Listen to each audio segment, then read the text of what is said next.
Dickens with 580 WCHS, the voice of Charleston, your home for the Reds. And it's great to see what a great crowd we have here tonight for the Reds Caravan. All these Reds fans out are going to have just a great time. So we get it started. I'm going to introduce our panel here tonight. First, Sean Pender is coming out. Give Sean a big hand. Senior advisor to the President of Baseball Operations. And Senior Vice President enters his 17th season with the Reds. His first in a new role following 5 years as VP of Player Development. Worked in multiple capacities with the Reds throughout his 30-year professional baseball career, both in scouting and player development, including as a cross-checker, you can ask him what that is, and a national supervisor, special assistant, as well as having worked as a minor league manager and coach. Sean Pender. Next, longtime Reds fans will recognize this name, Todd Benzinger. Yeah.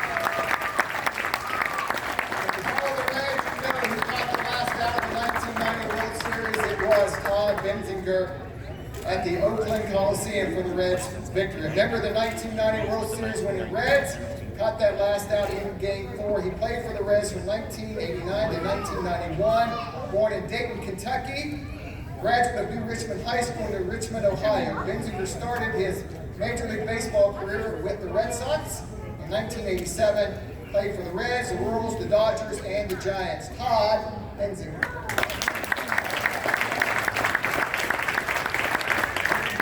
The many young Red Stars, let's welcome left-handed pitcher Andrew Abbott. Yeah.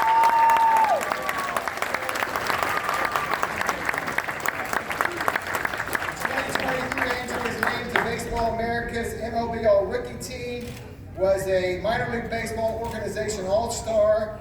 In 2022 is the Reds minor league pitcher of the year, the pitcher of the month for April and September, and in the minor league.com organization all-star. He's the Southern League's Pitcher of the Month for September 2022.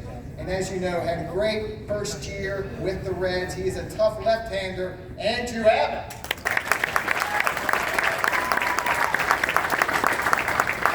Now let's welcome the power hitter of the future for the Reds, Reese Hines.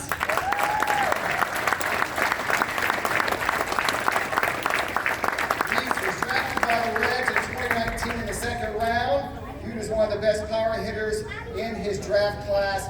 He had a great year at Chattanooga last year, hitting 23 home runs and more than 25 doubles. Reese Hines. Another star of the future for the Reds, Sal Stewart.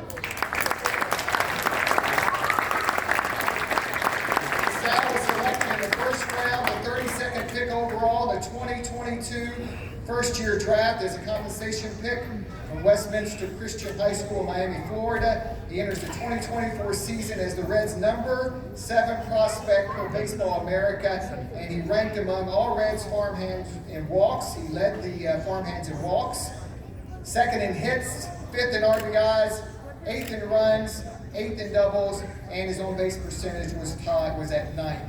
Let's welcome Sal Stewart.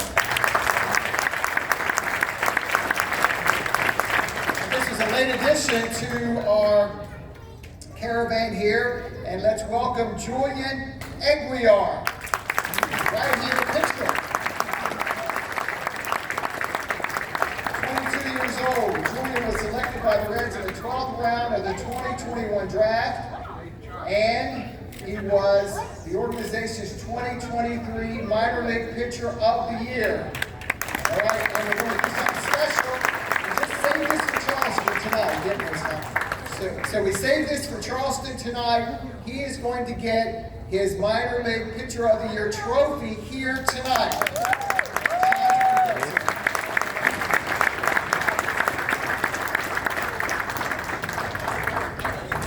Okay. On behalf of the Cincinnati Reds, I'd like to award you with the Minor League Pitcher of the Year, Julian. I want to thank you for your great work, and I'd like to talk a little bit, a moment about him and what he's accomplished. This game is a wonderful game. That's why we're all here tonight, and this young man is a great example of that. His work ethic, his professionalism, and quite honestly, his commitment to this organization have been exceptional. He led our organization, our pitching department in multiple areas, including ERA. And again, his winning percentage and his commitment to us has been exemplary, and we're looking forward to a long and successful Major League career with the Cincinnati Reds. Again, congratulations.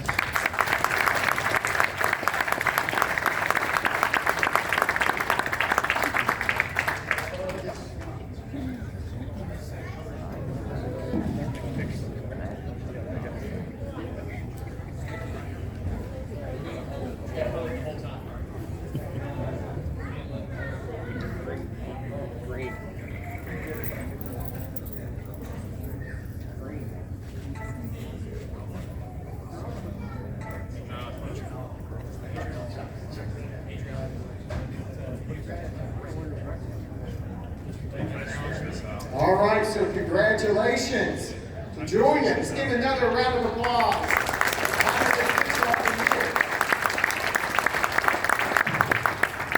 All right, now Reds fans, this is your chance to ask this great panel some questions. So before the autographs, here is our Q&A. So raise your hand, and this young man here is going to come, and you can speak into the mic and ask questions here.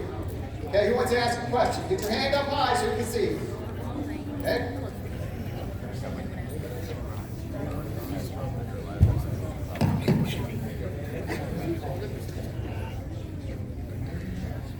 Go ahead. Testing, testing. You're good. All right, this is a question for Mr. Abbott.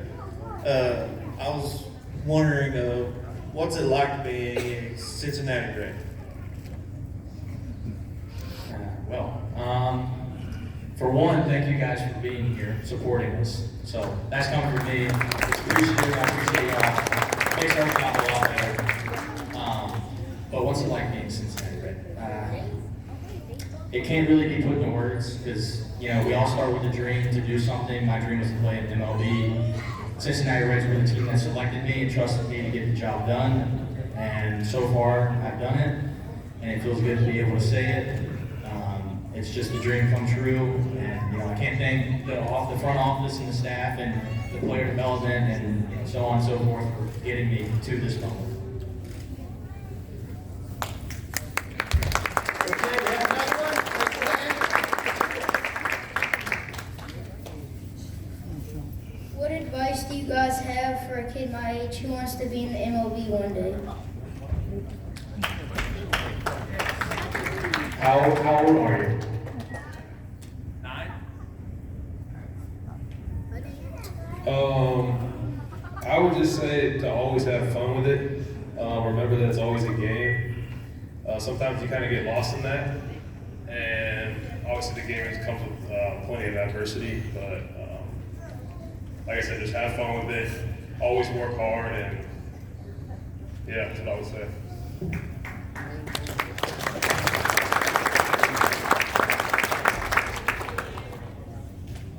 All right, go. What would some advice be for a kid who wants to be in the MLB one day? Pitching, sorry. Pitching.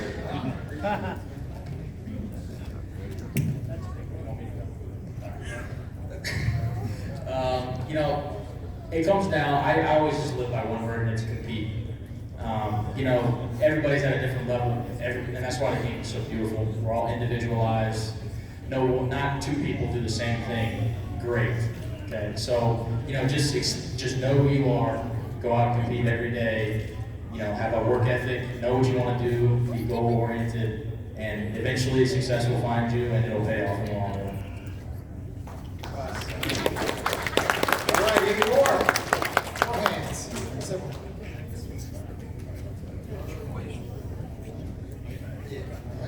Yeah, this question's for Julian. Julian, how does it feel to get invited to spring training? I say it's a blessing. It's through the roof feeling. Can't, like Andrew Abbott said earlier, it's a kid in a candy store. It's only the beginning, so you just got to keep on improving, keep exposing the name, keep working hard because we're not done yet. You don't want to stop there. We want to keep on performing, get to the biggest level, and just perform for the team, do whatever you can to help the team win the World Series. So I'd say it's a top feeling other than being drafted. Thank you. Any more questions? Todd Benzinger, what was it like when Paul O'Neill kicked that ball to you? Yeah, that happened in Philadelphia, and Paul O'Neill was playing right field, and I was playing first base. Have you seen that one? I think it's on YouTube. Lenny Dykstra got a base hit, and there was a guy on second base, and it was 1-1 in the ninth inning. So when Paul O'Neill got the ball and he kicked it around, he thought the game was over because he thought the runner on third was going to score. But the third base coach held him up. And Paul O'Neill kicked the ball around a little bit and thought the game was over, and he tried to kick the ball in the 10th row of Veterans Stadium, and it went right to me. And I didn't know what was going on because I tried to catch the ball going to my right. So I didn't see the kick, I just saw the ball floating into me, and I'm like, why did he throw it so easy? And I caught the ball, I looked around, the guy was still on third base. And so at the time, I didn't even know that he kicked it to me, he threw it to me. But people bring that up all the time. That was one of the funniest plays ever in baseball history. And the next guy got a base hit, and we lost the game. We went into the locker room, and we couldn't help but laugh, though. We thought that what happened was so weird and so funny. Any other questions? I'll take him right here. This question's for Andrew Abbott. Andrew Abbott, you had quite a good rookie campaign. What are your expectations of the pitcher for 2024? You know, I've really spent this offseason thinking about longevity, being able to stay healthy, to go full go the entire season, no dips, no dives, be Mr. Consistent, you know, take the ball every fifth day, and just been trying to just go hard at work and, you know, fine-tune some stuff, because we're always learning, we're always adapting, we're always changing, and it's important to understand that I might start the season doing this, but at the end of the season I may not be doing that. So just trying to figure out how to start the year with a great routine and then kind of build off of that. Okay, we got another one right here. This is a question for Reese. Who is your favorite team player?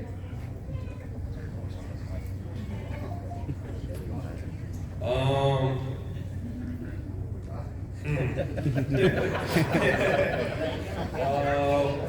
would have to say kid I rode with this year, Ivan Johnson. Me and him got pretty close over this year. We got drafted in 2019 together, and actually the first year I don't think we liked each other. He was kind of like a bully to me, kind of to get me to grow up a little bit and mature, because he came from college, I came from high school. But I think that just helped our relationship grow, and yeah, I think that me and Ivan were our closest, I would say. Okay, we got time for a couple more. Let's get this young man right here. This question is for Andrew. Question: how is it like to be a left-hand pitcher? Well, yeah, well, I think we're better than righties in my personal opinion. The phrase weird gets thrown out a lot. I've heard it unique. Opposite-handed has been thrown out a bunch. I can't really do anything good with my right hand, so I hope my left hand will be pretty decent. So I think it's a blessing. Couldn't tell you how I got to being left-handed, but I'm the only one in my family I can confirm that is a lefty. So it's a special, unique moment, I guess. All right, we're going to take two more questions. Let's get one here from this gentleman. Maybe a longtime Reds fan. You're a longtime Reds fan? Yes, sir.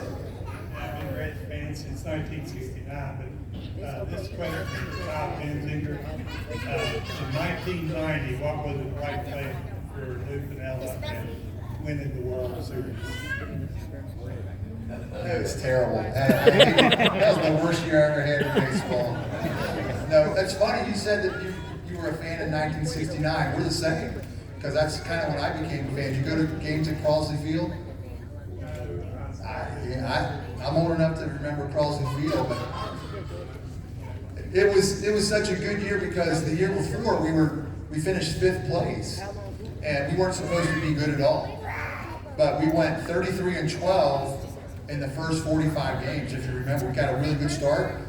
And when a young team like that does that for the rest of the year, when things would happen, we knew that we were good because of our first 2 months. So that was the blessing of having a great start. And one thing about that team, that every time we had a big series, be it playoffs or even late in the season, we always played our best. Always played our best. It's like we had a chip on our shoulder. It's like we were a good team, but nobody thought we were a good team. So we always played a little bit angry, but we channeled that into our baseball. It was the greatest team that I've ever played on by far. And I would say that even if we didn't win the World Series. Wire to wire, right? All right. Last question. All right, young man, you got it.